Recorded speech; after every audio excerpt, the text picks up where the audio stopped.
I would like to welcome on stage our panelists for this afternoon.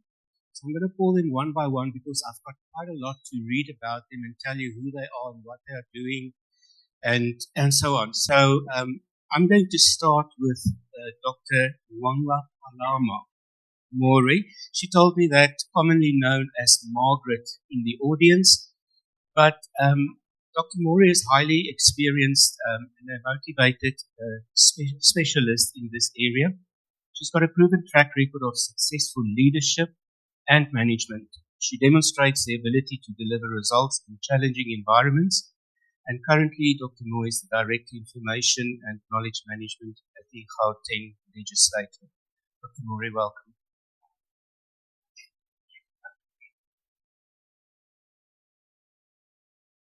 So when I spoke to the panel earlier in the week, or actually last week, there was a discussion and a debate on who's a doctor and who not.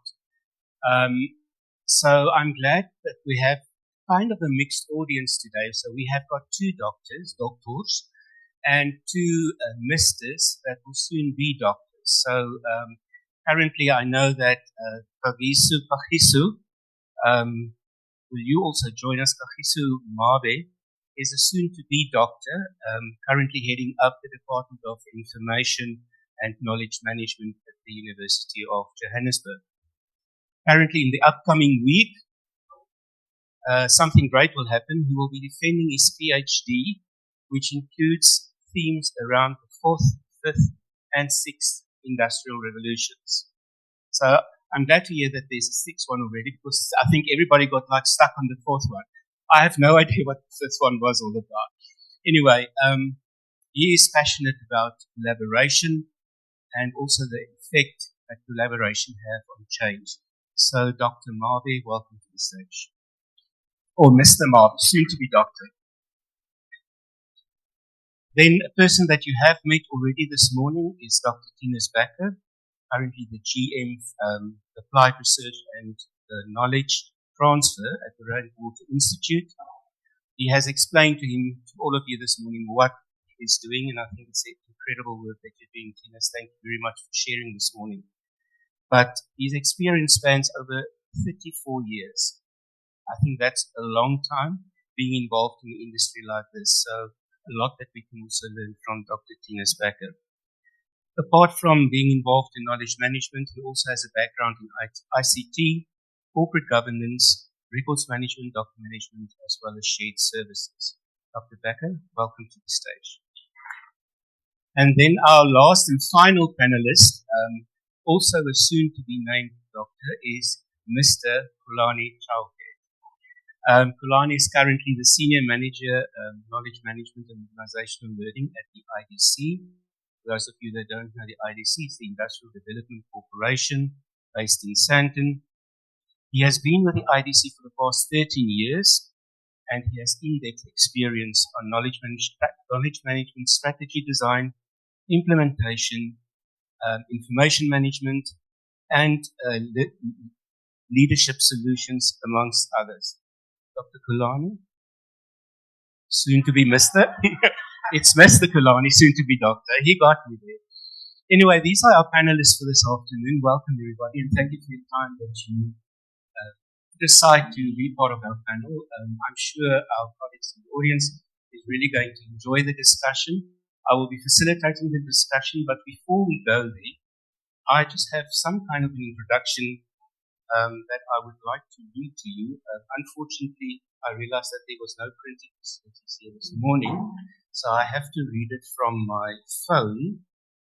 So the topic for the panel this afternoon is how can knowledge management professionals enhance the approach to knowledge management to drive operational excellence and foster a culture of continuous improvement and innovation. Okay, let me read that again. How can knowledge management professionals enhance the approach to knowledge management? And wants to say that to drive operational excellence and foster a culture of continuous improvement and innovation. So if I can read just an overview to you how we thought this panel or the panel discussion should be going. This year that the panel discussion should aim to explore innovative and practical strategies for leveraging knowledge management to achieve operational excellence in organizations.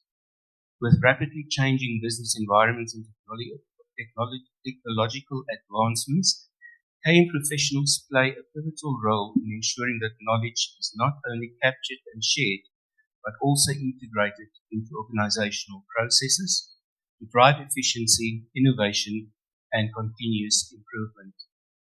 This discussion, we hope that it will bring together thought leaders and practitioners from various sectors to share insights and best practices and actionable approaches to embed KM, or knowledge management, into the operational fabric of any organization, specifically your organization. So you guys sit here.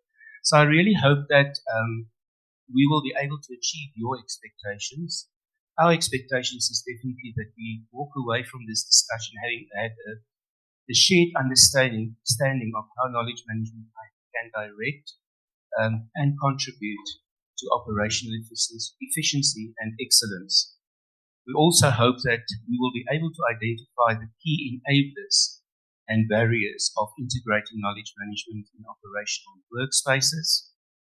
And then also, probably we'll get some practical strategies and frameworks to foster continuous improvement and innovation. And finally, we would like to take some recommendations away for KM practitioners, you guys, to strengthen their impact and organizational performance and transformation. So I've already introduced to you the panel. I have prepared a lot of questions for them, but we are unfortunately only allowed, I think at this point in time, 45 minutes before we need to close the panel. So we would like to also offer you questions afterwards. But let's take the panelists through their questions. Let's hear them out. I'm sure we're going to pick up a lot of information from them. So it was also a discussion who's going to take what question and how much questions is this person going to get from that person. So I hope you're not angry with me for dividing the questions amongst yourselves. And also thank you for not altering the questions or telling me that you don't want a specific question. So I'm going to start off by asking the first question to Dr. Tinus Bakker. Tinus, how can knowledge management professionals position knowledge management as a strategic enabler rather than just a support function? Thank you. I think I will link back into what was said earlier in presentations. If you can add direct value to the organization, it's important. But there are 4 things that you can do. The first one is you have to link it to something that's important to the organization. It's strategic.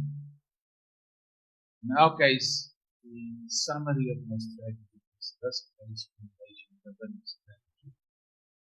So there it is, innovation, source, we grab it, by extension, research. We link knowledge management to that, because that is critical in the strategy. Now, in our case, it was easy because both research and innovation are knowledge factors. So it wasn't that difficult. It would be more difficult for some other processes. And we made sure that the work that needs to be done, activities, are included, embedded into those 2 processes. So I don't have to do it. It's not an afterthought. I don't have to wait till they finish and then say what knowledge it will produce. They identify, they create, they store, they capture and store, they preserve, they transfer, and they even share. So the symposium that was done by the RDI teams, I had no interference at the moment. It's part of the normal way of doing it. So it's not an afterthought. The other thing that we did, there are 2 or 3 others, but the others we did was we focused on intellectual capital. Because it's one of the 6 capitals that the board care about. They care about 6 capitals, of which one is intellectual capital. And that's part of good governance.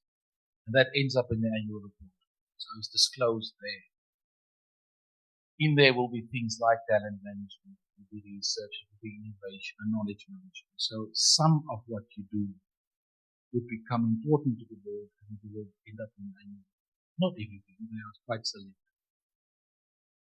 The third thing we did was we convinced the risk committee that the lack of knowledge management is a strategic risk to the organization.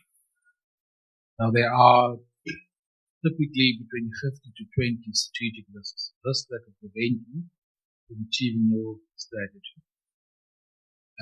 You might not be under the top 10 because there are more higher risks. The mere fact that we are on the top 15 strategic risks means that this is exposed to the board and the risk committee, and they want to know what are you doing to respond to that risk. And that's where you come in. So it's no longer just something that may happen. It is now a strategic risk, and you must actually respond to it. It highlights the profile immediately. Those are the main things. The last one is more about ensuring that you, through your knowledge sharing part externally, that you start improving the reputation of the organization as a thought leader, which brings other business opportunities. And those are the things that one can do. Those are the ones that we do and that work. Thank you. Thank you very much. So 4 things that you need to have written down specifically so that you can actually also start for implementation. What I also heard was there's some risk taking with that, but like I saw with Randwater, definitely the risk was worth it. The next question, Kulani, maybe you can explain to us, and this is more, I think, focusing on your leadership aspects, but could you maybe elaborate on what role leadership commitment should play in operationalizing KM practices? No, thank you for that question. And I almost wanted to stand up and give you a standing ovation for your response. But I thought I must be told when to do what, so I will respect that. So first of all, on the question of leadership commitment, I was fortunate in the past few months to work with a guy called Andrew Hurd on the reviewing the KM landscape. And one of the questions that we have to battle with was, what kind of knowledge governance do we foresee in our age, in the days and age, and particularly because we have a lot of challenges, right? But in all instances, so we talk about IA, artificial intelligence, to understand that we sometimes position technology as the solution. So knowledge management is not a system. System as an IT system, it is not a repository. You will not say that you have done it all, or just developing some kind of a checklist, right? It is the culture, it is the mindset, it is the strategic capability. So we need to see knowledge management as a strategic capability, not just some system, right? And who is best positioned to lead that strategic capability is the leaders. And I was joking with one of our colleagues to say, we often want to talk about, leaders are not supporting us. We do that a lot as KMers, as if leaders must dream this thing for us. And so let me share a few numbers that speaks louder than any theory, right? One is companies that effectively manage KM or knowledge as such see 25% increase in productivity. 25% increase in productivity. That is not a marginal gain. That's a leap in performance. And organizations that strongly practice KM are 13 times more likely to outperform their competitors. And then if you say to your executive that 90% of other organizations report improving customer satisfaction because they implement KM, we are not only talking about retention customers, but you're talking about the reputation of the organization. Why am I saying all this? Because of when you start talking about how not doing KM is affecting the bottom line, the leaders behave. So leadership commitment is not just about endorsing knowledge management. We should not see that leaders stood up and said we like knowledge management and we sing Kumbaya, right? It's about activating knowledge management in the organization. So there are four things again that one could look at as the kind of support that you require or you should demand from your leaders in the organization. One is that they must role model knowledge management. So when we say people must capture knowledge, leaders must also capture knowledge. They must be seen to be eating the very same dog's food that they're preparing for their dogs, right?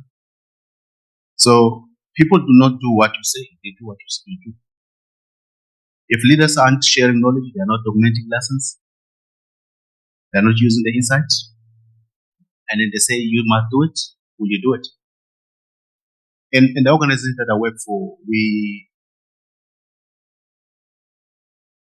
sponsor businesses to do industrial development. And in doing so, once we have done due diligence and all these things that need to be done, we submit the document to executives, credit executives to make decisions. And we ask them to ask deal makers questions, such as, is this thing, let's talk about sugarcane business, for example, is it the first time that we're doing it in this organization that we're with? So if it's not for the first time, what did you learn from the previous ones? When leaders start asking those questions in meetings, people will start looking back and say, but have we done this before we even take this? Because we want to know, what did we learn from it, the previous ones? So those are some of the things. But the second thing that I said, the first thing is role modeling. The second thing is fostering understanding and conviction. There's a guy called Simon Sinek. I don't know, colleagues have read the book. He wrote a book called Starting with a Why. It's very important that people must understand the why of adopting knowledge management. In anything that people do, they have to have a strong conviction that what they are doing is right. So as knowledge managers, we really need to make the purpose of knowledge management very clear. And then if it's clear to us, our leaders must also be able to articulate. The third thing that I want to say is that, colleagues, leaders are very critical in knowledge management implementation because of they can then reinforce this into formal mechanisms. If you are saying that you're doing knowledge management, but there's no policy, you don't have a knowledge management strategy that has been approved by certain committees, then all you are doing, colleagues, we are playing. Because none of your colleagues will ever take you seriously. So try to formalize this into your processes, right? And there's many ways to do that. One of the things that one can do is that lobby your leaders to encourage units to put knowledge management or knowledge management activities as part of their KPIs. You don't have to say you're doing knowledge management, but can you adopt maybe mentoring as a form of knowledge management? Can you adopt job shadowing as a form of knowledge management? Can you also maybe start a Viva Engage platform where you're opening it up for people to discuss on different topics? So that's formalizing it. And the last thing that I also want to mention is that your leaders are very critical in KM adoption because they own the purse. But also when people have to go for training on different things, they're the one who are approving. Maybe if most of our leaders in the country knew why we are here today and what we're doing, maybe we could have doubled in size. It's very important that leaders must understand this knowledge management. They must understand the kind of skills. In my organization, colleagues, I position knowledge management as a capability builder. A capability builder is not about capacity. It's bigger than that. I try, because sometimes we say knowledge management, we must wait for executive, but we have to take the responsibility to teach our leaders to understand what knowledge management is and what value it provides to the organization.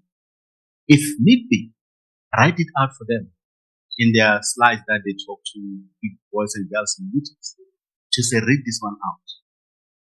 Position this. If you forget what we're doing, just read the slide. When you get to say, when people want to know what knowledge management is, read it out. Because as they read it out and they get acknowledgement, then they start speaking. If other people in the room get convinced that this is the right way to do, people start celebrating that, and you get traction in that room. So those are the 4 things that I think leaders must do to show commitment, not just lip service. Thank you. Thank you, Kulani. So I think also if you listen very carefully what he says is, yes, we could maybe blame our leaders for not being involved with knowledge management.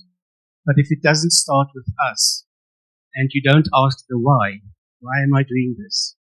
Then your leaders is not going to follow, or is not going to listen to you, and they will not embrace knowledge management. So when you go out, start thinking of what can you tell your leader to influence them so that they can support your program or your knowledge management strategy, whatever you're starting with. So thank you, Kulani. Thank you for that.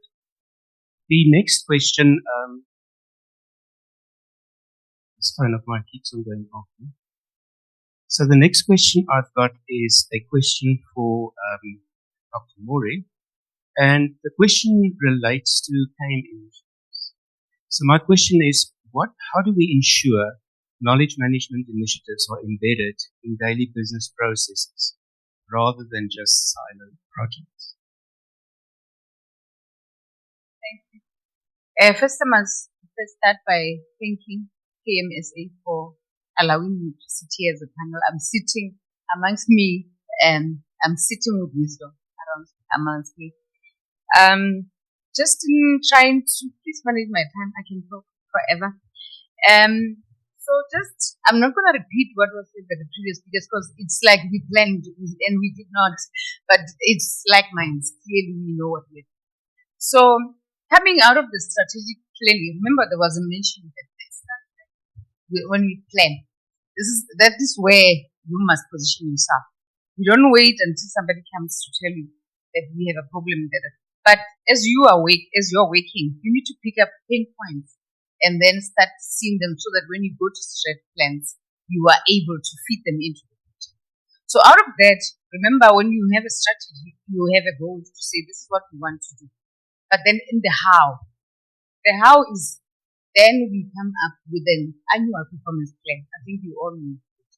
In the annual performance plan, we look at how are we going to achieve it. We are holding ourselves accountable from the executive, top-down approach, down up. So you must think broadly. You must not be lost and be blocked into thinking of others. And that risk assessment then follows, because you must identify all your strategic, and then you prioritize them based on the highest ones. What is it that is standing in the way of us achieving what we, or our reputation, all those things? And once you've done that assessment and you are happy and rated all your risks, then you come down to then if this is happening, who must do it? So then everybody must be held accountable. So what we did, let me bring it closer to home, is we made it a task of executives as opposed to them doing it. So from the executives, they have it as a KPI. And it tailors down write to the vetting person so that they have a responsibility. They must know that it is their responsibility to do that. I just lost my thought, interfered with me. But then you identify initiatives out of that. This is at that point you identify initiatives. What are the big initiatives? You prioritize them, and then you then look at how are we going to do that. You allocate the resources. I'm sure I don't want to go deeper into the resources, all resources that are required to help you attain. And then your initiatives are also evaluated and then registered in a project charter to make sure that you don't duplicate what the others do. You work together as a collaborative. And that's what you do. Into a charter, and you know how this thing is going to synchronize and work. Then the charter holds us all accountable. We work together. You can't come and deliver something that's outside of the scope or duplicate what somebody is doing. Allow me to just notes. So I think now that I'm going to miss quite a lot notes that are made, because I'm trying to avoid a situation where I'm repeating what the other speakers said. I just want to talk high level. It's my notes. And then after project registration and all that, you also remember in your project registration, you must also include a part that was talking about change management and communication and actively engaging people and training them. Don't put it there and allow people and send through. You must engage people. People must be engaged. They must feel that they matter. So we've got what we call a knowledge hub. And in that knowledge hub, people are allowed to propose new things that they saw. If they went for a trip, they can come and tell us about it. So that's our knowledge hub. That's where we harvest knowledge. That's where we actually, it's a think tank. And those knowledges you see before, was this question ever asked? You don't reinvent the wheel. If it was done, why did we not address it? Then you go back to the actual issue. What is in the bottom of this? Then you will understand, because sometimes you can just rush to implementing, but if you don't understand the pain points, where the source is, you will find yourself doing something and not achieving it. Once they register the project, then you must hold people accountable, because remember, the project comes with execution and all those things, and there's monitoring, evaluation. That is important. The part where we monitor, evaluate, report, that is the part that becomes important, and you make sure that everybody is held accountable. Their performance agreements from the beginning include that, their targets, what they're expected to do, and you evaluate them quarterly. Every 3 months, we evaluate people. And to evaluate people is not to evaluate only the people, and you also evaluate their readiness. Are they ready? Are they understanding? Are they fathoming what we are doing? And where they are struggling, you then identify those things, and then you provide a mechanism to upskill them. We are very big on job shadowing as well. So as they work as well, and as leaders, all of us, we have body system shadowing, and that is also regulated as part of performance, and we get reports. So it helps us so that even if you up and resign tomorrow, we know that what was it that you were doing. Sorry, my phone keeps locking itself, because we like security issues as well. So it keeps locking itself and it's jumping because I talked a lot. So I'm just gonna try and maybe give you an example. So there's a whole array of things. Maybe we don't have enough time, but feel free to engage me in my free space and whenever, maybe at the party or whatever, then we can talk. But I want to make a simple example. I work for the legislature, and I want to take a simple example: the process of developing a bill. Bills are developed and all that, and we keep all that information is put into one thing. And when the bill eventually gets to be an act and it's passed and stuff, and maybe they need to be revised, you don't have to go and reinvent the wheel. You go back to all the inputs that we got when the bill was done, and all that information is integrated in one system, and we work with our research and innovation. We work with all our clients. We are not an IT. We inform IT of what is the business requirement and the business processes. And then we drive it through, remember the triple P: people, the processes, the purpose. Everything that you do must come back to why you exist. Who are you saving?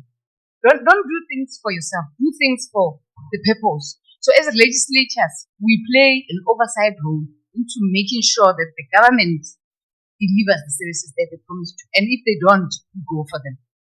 So it's important that we put these things, capture all this knowledge, and now and then we also pick up our own trends. From here, I already picked up a lot of things this morning. What is that thing that they mentioned? It really, there was a word that was mentioned, that wisdom. I like that. So now we are no longer in the knowledge cafe. I like the wisdom. So that's where we operate. And that's where you should strive to be colleagues. And I don't want to take too much time, but all the colleagues covered other things that I had put. That's why I'm saying I don't want to bore you because it's like we said and prepared, but we didn't. It's just like minds, and clearly wisdom is flowing amongst us. So when you see time, when you have time, engage us. Don't be afraid. I can talk forever, so thank you. Let me stop. Thank you, Dr. Moore. So I have now heard multiple times this morning from the speakers and from the panel that it is important that you don't reinvent, and we keep information because we don't want to reinvent. But we also have to make sure that we store that information somewhere so that we can find it. So thank you very much for that insight as well. And it's just a reiteration for me of, I think, what we already know, that you say we don't know what we know until we know it. But we know those are the things that we need to do, but we don't do them. So guys, this is really important for us as a community, that we start walking the walk and not just talk. So thank you for that insight as well. Kagiso, we're not going to leave you out. So now that we have talked about leadership and processes and everything, I'm particularly interested in cultural and behavioral shifts. Because that's very important for me, is to know and understand what cultural and behavioral shifts are necessary to make knowledge management a natural part of an organization's DNA. Can you assist me with that? Thank you for the question, and thank you for having me. So what's interesting is the first three speakers actually kind of touched on a key element that I'm about to cover. The doctor here spoke about, they've been trying to change KM for 25 years, but I don't want to scare anyone, but when you're reading up, what you understand is, while the function won't change, the people who perform the function might. So there's a scripture that says, I'm paraphrasing, before you can take your father's speck out, make sure you remove the log from your eyes. So we first, when we do our behavioral changes, we first now need to look within. So what sort of KM should we be performing before we now roll it out to other people? And now what we understand is, we spoke about the issue being they weren't necessarily paying with data. Prof. Martin spoke about AI. So those two elements now, being big data and AI, are big components that we are now competing against. So we're no longer competing just against people, but now we're competing against machines. So it's very important that we are not left behind and we actually start playing with big data. I don't know if I can ask a question. No, you can ask. Just show of hands. No, it doesn't need an answer. Anything. Just a show of hands. Has anyone started working with big data, or is the organization working with big data? Just a show of hands. Right? Quite a few people. So can I ask a question? Those guys that have raised their hands, I hope that next year's theme will address AI and big data. So please put up your name for the next conference and you can talk to us about what you guys are doing. It's really important that I only saw about 4 or 5 hands. Yeah. So there's a lot of us. There's 123 of our delegates that joined us this year. So guys, we need to understand what you guys are involved with and what you are doing. Sorry, I didn't want to interrupt you. Perfect. So now the issue is, I'm a lecturer at UJ, as you said. Literally 2 weeks ago, I was in a timetabling meeting with the Department of Computer Science. So what that means is these computer scientists understand the value of KM. Now, if I think about from an organizational standpoint, if I have a computer scientist who can perform the function of KM while building these models, it becomes a problem for us currently. So what we need to do now, from a cultural standpoint, we first need to and I mean, there are opportunities there, especially for organizations who have been started, they are starting. You should be the owners of bringing in big data and data governance, because people are seeing opportunities. I mean, when you think about competitive intelligence now, in most companies, it sits with marketing. So it's no longer an IKF thing; it's with marketing, that they are leveraging on these opportunities. If data, suppliers out, we need data governance. KM people, because you have the requisite skills already, you should be leading your organization in those aspects. And that's how that works. Once you entertain the whole data space, that's sort of the culture you need to start developing. Because we used to be in the knowledge economy, and I'm saying used to because now data is the fuel that drives decision making. And Mama spoke about insights. We're no longer necessarily looking to produce knowledge; we're looking to produce intelligence. So insights is just another term for intelligence. So we need to be now functioning in the wisdom realm, as my fellow speakers spoke. And one easy way, it's not easy, but one possible way is once we get into the big data analytics part, we start playing in that round. So I won't speak on the skills as yet because I know the question that comes up. Great, thank you so much for that. So yeah, I've already made my comment, but I'm quite interested to hear the next answer on our question. Tinus, if you can answer that for us, is how then can professionals promote knowledge sharing behaviors across a diverse team and geographies?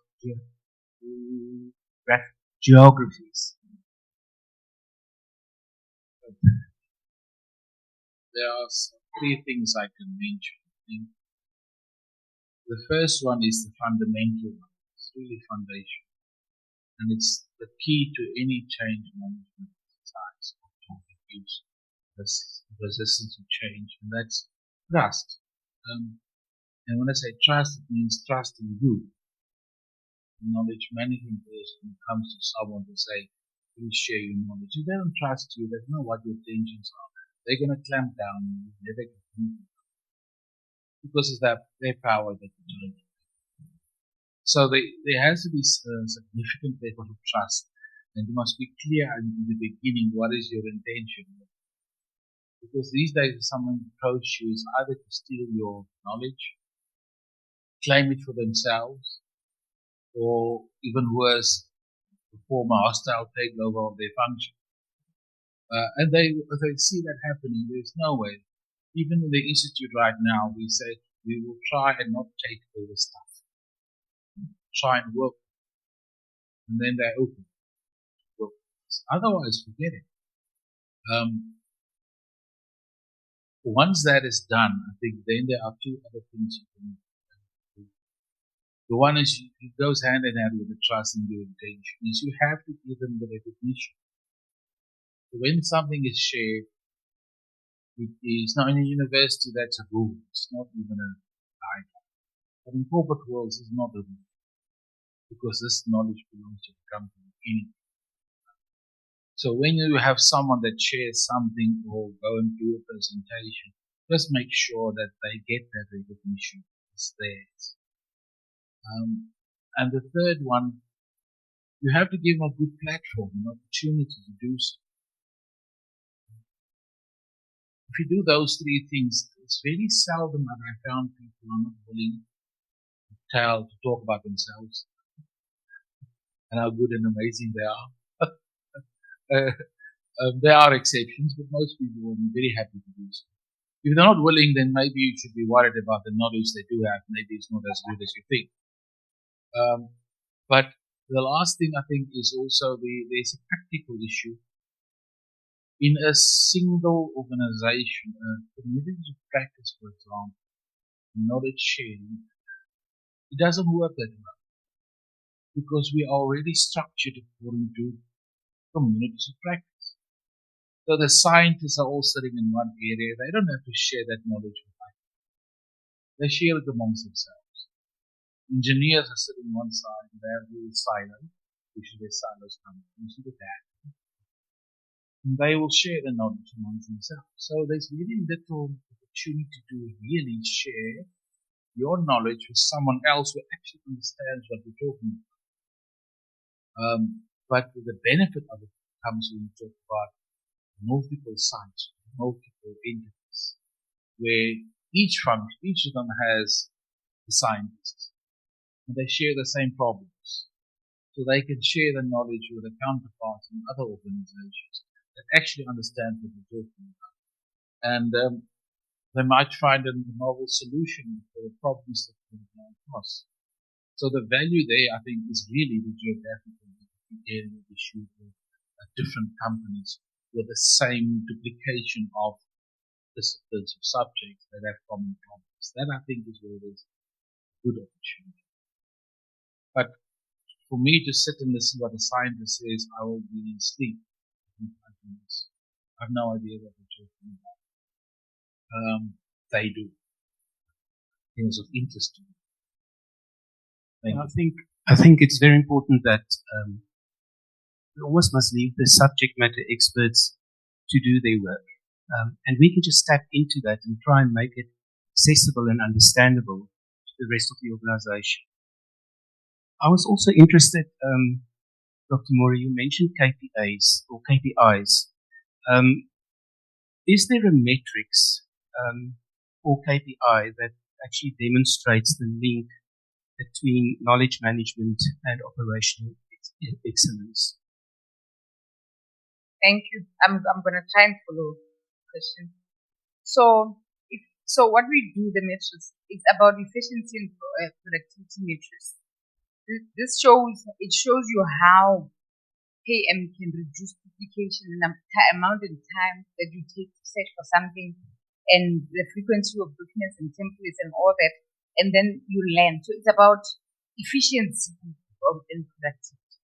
And then there's also a big issue around quality and accuracy. We are very big on it. We don't want misrepresentations. And in the quality and accuracy, the focus of knowledge management is to improve decision making and make sure that there's no room for errors in decision making. Therefore, you must give them information that's precise, up to date, that can help executives make decisions. And then we talk about innovation and continuous learning.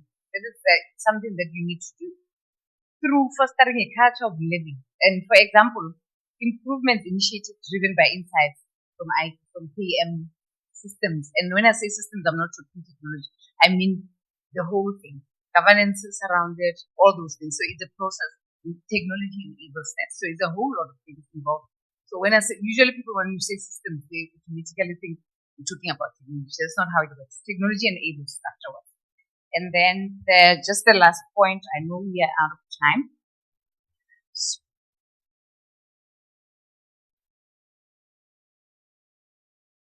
We are almost running out of time, so I want to allow other things. And then the last part is engagement, collaboration, which measures how well knowledge is being consumed. So you need to do regular and not even surveys. Talk to people. Don't do surveys and then want people to, because you won't get the correct information. Engage people actively and listen what they're saying. Don't be fast to come with the solution. Listen and go and apply your mind. Then you'll be able to assist. So we want to foster, for example, when we're fostering continuous learning.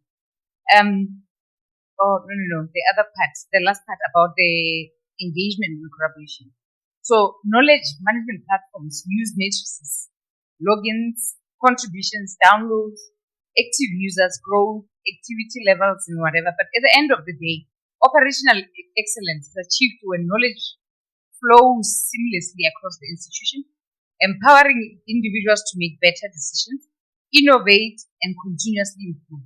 The matrix provides tangible evidence of KM's value and should be aligned with the strategic outcomes. And as such, outcomes such as service delivery, compliance, and adaptability. So at the end of it, if you want to achieve operational excellence, you must look at the bigger picture. You must allow yourself to be influenced. You must be transparent. You must be honest. You must be where you don't know, ask. A lot of us are afraid to ask. There are many things. might sit here with wisdom, but a lot of things I've learned over my 30 years in this career is to ask. When you don't know, you ask. So I'll leave it at that for now. But if you want to achieve operational excellence, you need to get it right from the beginning. Those KPIs we mentioned here, you must monitor them. I mentioned earlier. So this is how you get to, and then you evaluate yourself and do maturity assessments. Don't be fast to implement something else like AI if you're not ready. So it's one of those things that people are saying here, we are ready to implement AI. You'll be frustrated if your basics were wrong. Get it right first, and then you'll follow. Don't be pressurized by the technology. Go at your own pace, because technology will overtake you. Then you'll be stuck with the system that you can't use. Thank you. Thank you very much. I've also heard about innovation, but Ulani, how do we actually then quantify the value of knowledge management driving innovations and efficiency in our organizations? All right, thank you. So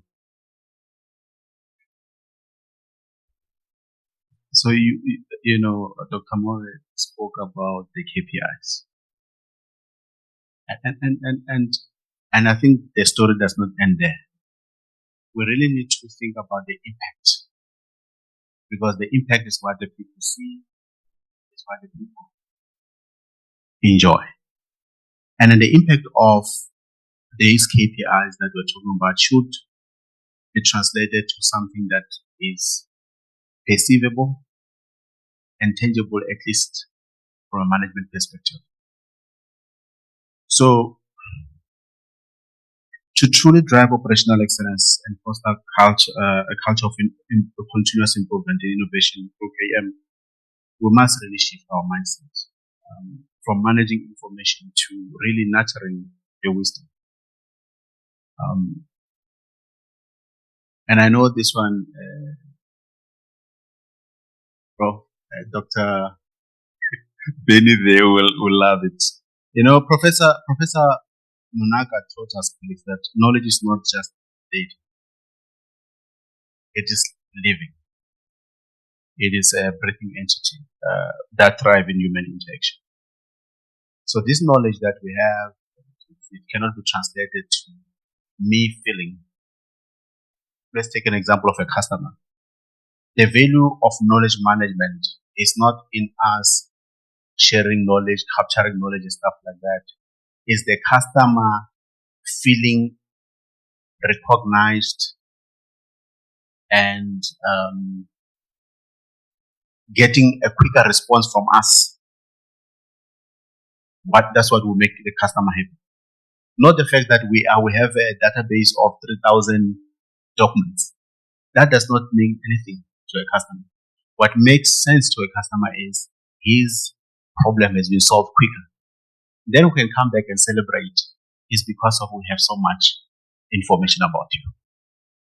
So really the value of knowledge management in the innovation process is the impact of what come out of the information that we have with and the data that we have. I liked what Dr. Vincent said, that we should not necessarily be chasing for big bang innovation, because big bang innovation comes with a requirement for a big bang change management. There are a lot of elephant assets, white elephant assets in this country, because somebody said we have money, let's build. People use it. I'm talking about even sports ground in townships. They are not used because people, it's not what they are looking for. So we need to, and then having built a stadium does not create the impact that the people want. So when we talk about innovation, we really need to really understand what do we currently have and what is it that people are currently using and enhance on it. And that's why I loved it when you said, let's focus on the core and the incremental. Don't go and disrupt with your innovation and say organization must adopt artificial intelligence. It's great. It's great, but you need to understand that an organization must be prepared for these kind of things. because many organizations don't want to adopt artificial intelligence because you copy information from your ESCO submissions and you paste it on Copilot with your organizational information, names of people and everything, and then you are searching for solutions. But what you are not doing, what we are also doing is that now we're exposing the organization. Confidential information gets copied into the internet.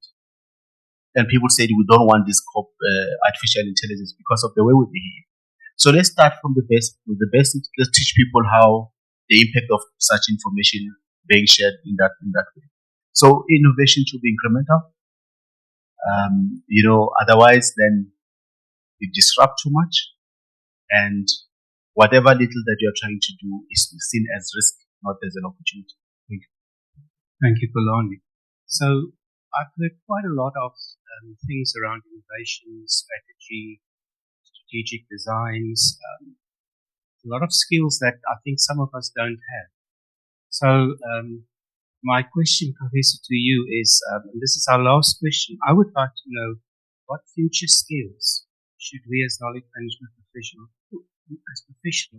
what do we need to remain relevant and influential going forward? No, thank you. So the beautiful thing is this almost like practice, like defense. A lot of these questions are actually things that I discussed in my study. But yeah, so I'm going to break them down. So essentially, when I did the research, there were 7 themes that came up, but I'm going to stick with all 7. I'm going to touch on just to stick with the theme of data.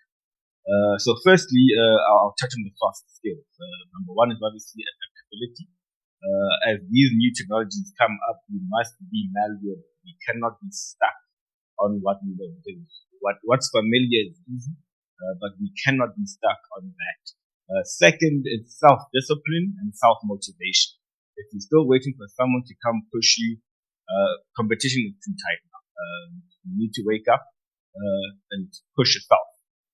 Because a big lesson from doing my PhD is that it's not about intelligence that you finish it. It's more about consistency and pushing through even when you don't want to. And that's pretty much the same if you want to excel in the workspace. Third would be curiosity, and fourth, a willingness to learn. When I speak about a willingness to learn, then I'm going to get into the skills that, because again, we're all busy. We are busy. I understand, you're understaffed, so you have a lot of work pressure, but you have to make certain sacrifices if you want to be excellent. Let me put it that way. If you're happy just being, that's also okay. But if you want to be excellent, you must have a willingness to learn. And when you're speaking about the data side, the skills that you have to learn, again, you don't have to be an expert in these skills, but we must be multidisciplinary. The same way I said computer science people were studying information management, we have to use a little bit of programming. A lot of KM people are in higher positions in the organization, so it's not that you would be the one coding every day, but you need to know what a good code looks like. So that when someone is developing these dashboards, there's another skill that you have developed, you are able then to judge whether or not they're doing the right thing. Now coming back to the dashboard conversation, so there's data visualization, data storytelling. So visualization is basically, when we speak about wisdom and knowledge, sometimes people conflate the two, they use them interchangeably, but these are different concepts. So if you know the DIKW pyramid, obviously a pyramid, what you see there is at the bottom is data, meaning there's a lot of it, information gets narrower and narrower, and at the top then it becomes as summarized as possible. An easy example would be if you look at Google Maps, how Maps works is collects a lot of data from our cell phones to say there are a lot of people on this particular road. Right? So all this data is analyzed, there are a lot of people on this particular road, but there are a lot of roads that we can use. So the information and the knowledge would be the different roads that are available for us to use, but Maps, using the intelligence aspect, says this is the best way to get. If you look at the board, if you were to, so a visualization would then be, what I teach my students is, if you are going to create, don't give me 10 slides. use a visualization on one slide that tells me everything I need to know. Because executives don't have the time to be reading 10 slides, 100 pages. So on this thing, you then say, Kahipo, big data contact. Then you know, I need to contact Kahipo about big data. You don't have to remember what I said during the session. If you need more information, you already have it on this team. So now that's the visualization part. And the storytelling part now would then be the sense-making element of what I'm seeing on the screen. So we need to, sometimes, again, being shy doesn't help. Being shy doesn't help. So you have to be able to stand in front of people, explain what the data is saying, and we need to move from informing decisions to instructing decisions. That's what the intelligence aspect comes in. So a big reason why KM sometimes is not respected as it should be is because we inform decisions too much versus saying this is what we are doing. And AI does that. It's no longer doing the predictive analytics thing now. It's doing prescriptive analytics, meaning this is the way to go. If map says I must turn left, I'm going left. Whether there's a backseat driver who says, no, I know a better way, I'm following what this thing is saying. I don't know what's happening in front, but this thing does.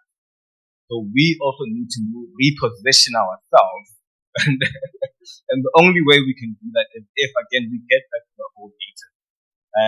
But obviously then there are people who are still starting out. A big aspect, touching on the soft skills, so all these soft skills that I mentioned will help us move along. So not to market myself or anything, but in my study, for those who are interested, there are a lot more skills than just for the high level data thing. If you're starting out, there are those skills, but the key one would then be research. We need to get those research skills because that's where it starts. So KM is beautiful in that we are covered with all these skills that we need, but we just need to enhance through reading. So we have to read, whether, after work, these are things that we have to do after hours. And that work we are so good. So we must just be friends with reading, so we can learn these research skills, data collection, data management, all of that. And I think we'll be well. Thank you very much for that. Quite a mouthful. But for the academics in the room, there's opportunity for you to take people to your university, some short courses, develop some of those. I think there's a real need that we don't stick to the degree or the diploma that we've got. We actually go out and get those soft skills and just be more marketable and more things you can actually do more. That brings us to the end of the panel. Because of time, I think what I'm going to ask you guys, I'm not going to take questions right now, but the panel is here for the whole day, and you'll have opportunity during coffee or tea break to ask them questions and just get their brains for some ideas that you might want to implement in your organization. As a token of thank you, I'd like to offer you just something small.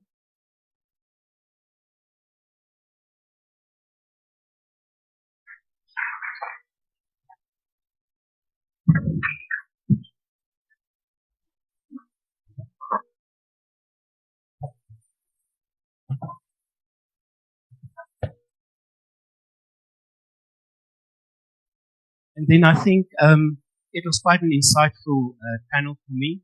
I trust that you also enjoyed it, that you have made some notes on things that you also found interesting. So I'd like another applause for the panel, and thank you very much, guys. Appreciate you being here.